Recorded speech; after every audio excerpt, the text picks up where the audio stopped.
Good evening, ladies and gentlemen, and welcome to the Stephanie Stevens Show. Tonight, we are discussing the vintage years.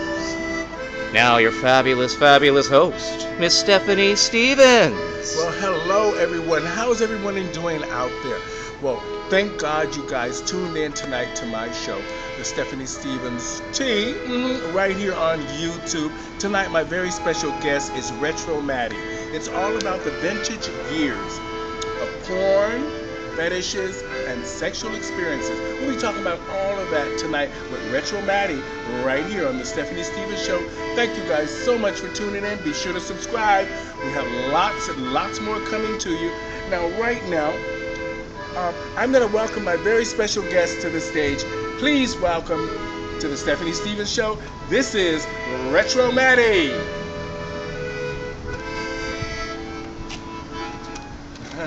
Hi. All right.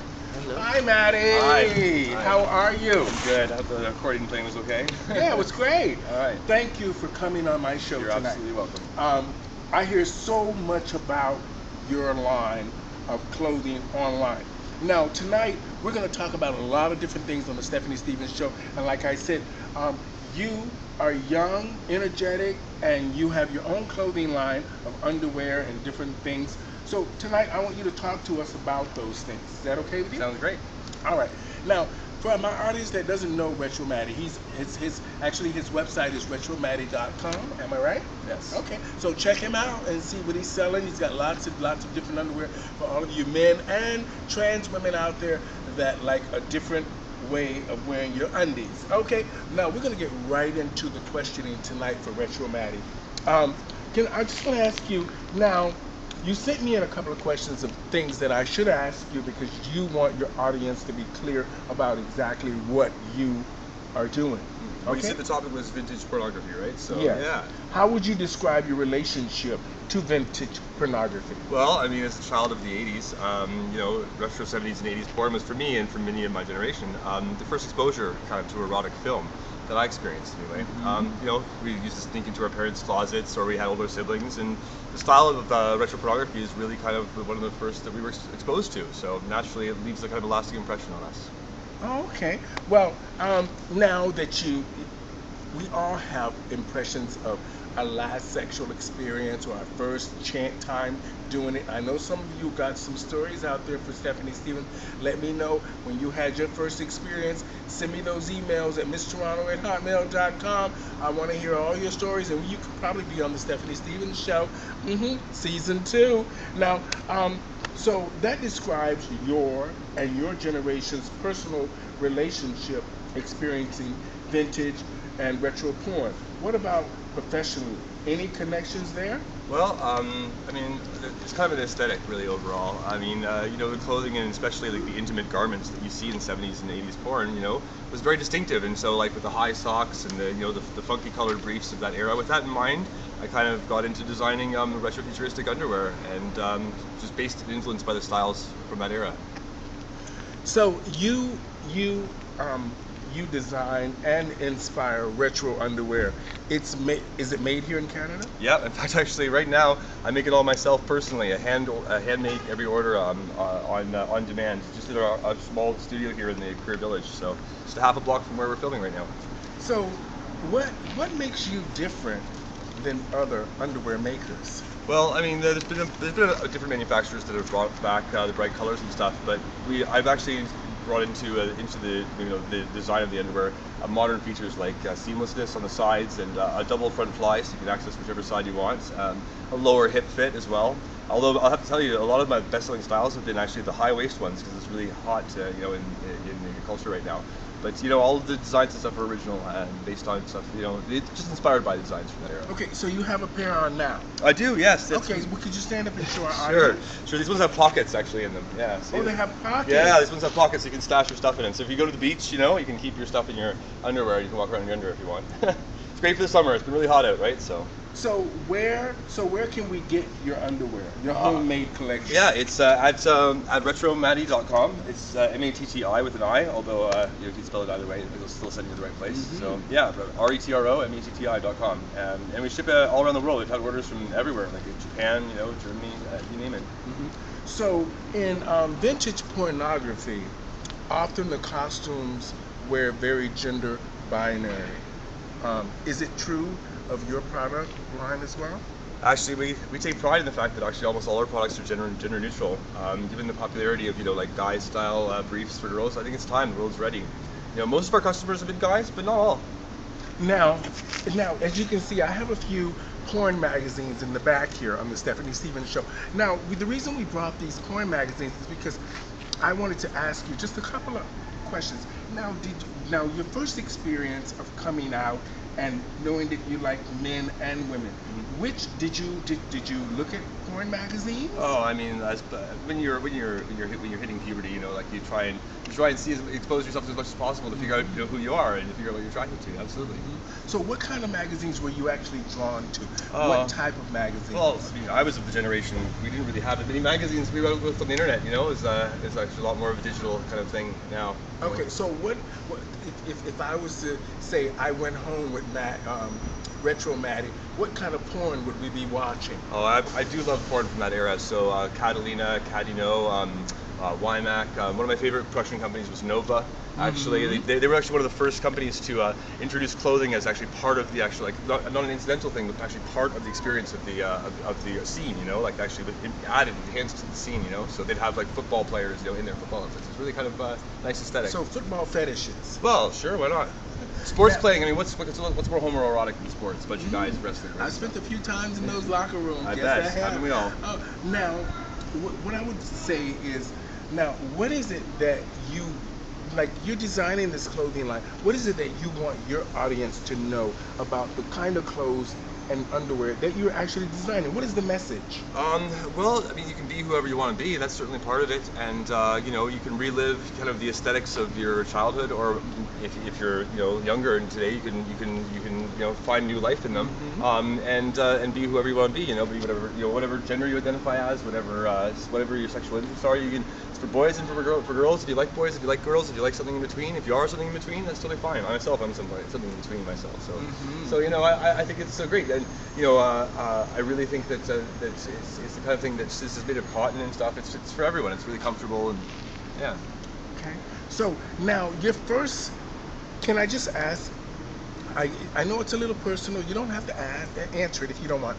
Now, what was your first sexual experience like? You don't have to tell us in detail, but just tell us what it was like. Where did you do it? I'm not sure if that's appropriate. Just where did you do it? At home. Oh, okay. All right. Well, like most of us, we do it when our parents are gone to work. We bring somebody over and we sort of be like, oh yes. That for me, my first experience, I'm gonna be honest. I was in the backyard and my parents had bought a new refrigerator. And the box in the refrigerator, I used to play with the boy next door, and we rolled around in this refrigerator box, and we ended up on top of each other. I shouldn't say that. I miss your mom and dad. They're gone, but they would be shocked if they knew that I was rolling around in that refrigerator box in the backyard with that little boy next door. But I learned. Anyway. Now, what country would you say dominates the aesthetics of vintage porn? Well, it's funny, you actually look at your magazines back there, you see a very American aesthetic both in color and in design there on that Inches magazine. So I would say it's most strongly associated with the United States because a lot of the porn from that era that we all remember and stuff, like Nova, like William Higgins and his Catalina stuff, it's all associated with kind of West Coast American, predominantly California. We have all these scenes of these California porn. Actually, during that era, I think porn was one of the largest exports of California for a while. Actually, even during that time.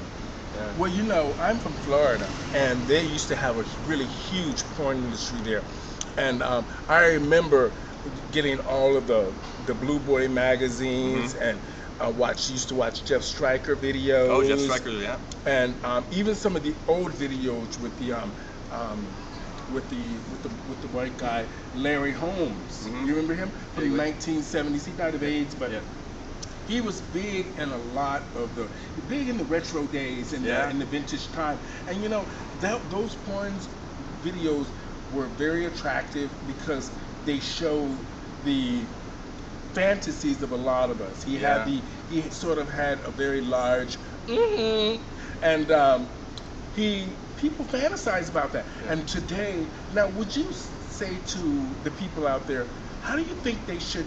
Do you think they should hide how their sexuality and how they feel about different, like, let's say they like toys, or they like a different race, or they like different scenes, like being a doctor, nurse, Oh, role you playing. know, role playing. Yeah. I think you should celebrate who you are. I think you should never be apologetic for who you are. As long as you're, not stepping on anyone else's shoes, I think that you should be celebrating who you are as a whole. And so we spend all of our lives, just trying to figure out who we are, and so it may as well just like settle into it earlier on, and you'll be happier. It may be hard at first, but you'll eventually want to struggle eventually to get there anyway. So you may as well, be who you are and be straightforward and upfront about things, and also but try to be dynamic too. So if you're talking about with a partner and stuff, it's a good idea to be upfront, but also be willing to compromise and stuff too, because everyone's pleasure is on the table. So does that mean the majority of your customers are in the United States? Well, there's a huge widespread influence of this American culture. So all this vintage porn goes around the world. Like we have 40% of our customers actually are from the States, but there's still a lot of cross-cultural appeal that you see like in Europe, and I guess our number two countries rather are the UK and Germany. So still a predominantly kind of like a Western influence, but still it's around the world. Well, I just want to say thank you again for coming on my show. Oh, my pleasure. I know this is a little difficult, okay. But the reason I wanted to do this show is because I'm from that era, sort of the late 80s, 90s, and that's very retro. Now, like, back in the days, I used to love the retro singers and the disco singers, Sylvester, Sharon Red, Patrick Crowley. You're probably too young to know all these people. But I used to dance up a storm to Two Tons of Fun, Martha Wash. You remember her? I don't, but I do remember that era having a lot more showmanship to it as well, and then the porn from that era too also has a lot more setup and stuff, and so it's got there's the anticipation, and they've done studies. They've found that the anticipation of pleasure is really kind of where the meat of the pleasure is. It's not the actual release; it's the actual all that setup all the way up to it. And so porn these days, is very much like cut and dry. It's very manufactured most often anyway, and so you don't get that nice setup, the nice like like all the preparatory scenes, that gets you worked up for the main event, Oh, okay. Now, since you set up your company, retromatic.com, now, how are the sales? How are things going? How's your audience? Are you on Twitter? Well, I think we might be on Twitter. I try to keep our social network and stuff live. We have a Facebook page, and we have I try to post stuff to Tumblr as well. I try to keep things broadcasted. I have things on Pinterest as well. I think that you can find our pins on Pinterest of the underwear as we release it. There's at least somewhat of an audience, so we've got some followers and things, but I'd like to make more sales so that we can actually reach a broader audience too. So you say you have your underwear line is offered to trans women, Trans women, trans men. and men. Yeah. So now, which one of your underwear over there would represent trans men, and which one would represent trans women? So most of the underwear that I have actually is, because of the way that they're constructed, it fits almost any type of genitals or any body parts down there. This one right here is pretty more shaped, I guess, for something that would go into the front pocket there. But these other ones here are perfectly fitted for either gender and for any genitals. So comfortable either way. Kind of the material, since it's a rib knit, it kind of like moves and contours to the body. So comfortable for anyone. My partner is a trans male, and he wears it, and I myself am bigendered, and I wear it. So we have the different sets of genitals, and we become fine. So I really think that most of our product line actually is for anyone, trans or otherwise. And as I think we're the first trans-owned underwear company actually in the world. And so as a trans-owned company and we're trying very hard to get out there and make ourselves make the trans community aware of our existence as well. So did you hear that, Chaz Bono and Laverne Cox? Retromatic has underwear for you. Oh yes. Now, how can retro porn costume exhibitionists, especially trans ones, contact you to be considered for modeling your product? Yeah, well, we would really like to have, although we can't afford to pay them much right now, but we would love to have some trans models because I think it's really great to represent our community and to support the community. It's been really bad, throughout history for trans persons and finding jobs and stuff, and so we would love to enable things for them. So they can contact us if you'd like to be a trans model for our underwear company. We would love to have you, and we would like, you to contact us on our website. You could either go to retromatti.com or you could email us at retromatti@gmail.com, which is RETROMATTI@gmail.com. You can email us anytime. Now, you say you have a partner. Mhm. Now, has your partner worn any of your wear? Oh yeah, he wears tons of my underwear all the time. Yeah, he loves them. Okay. Now, is he the one helping you design them? No, he does sometimes helps me out with some of the work I have to do with the factory in my studio, but and of course he helps me take care of our beast, our dog, and he also is just a good moral support for me. So he helps me out whenever he can. He's my partner and I love him very much. Oh, that's wonderful.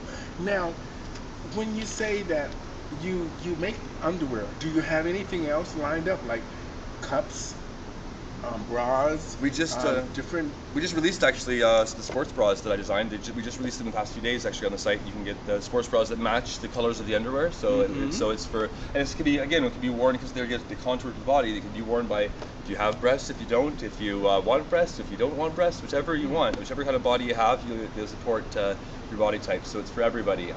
Just kind of have a matching aesthetic appeal that's the retro kind of color scheme.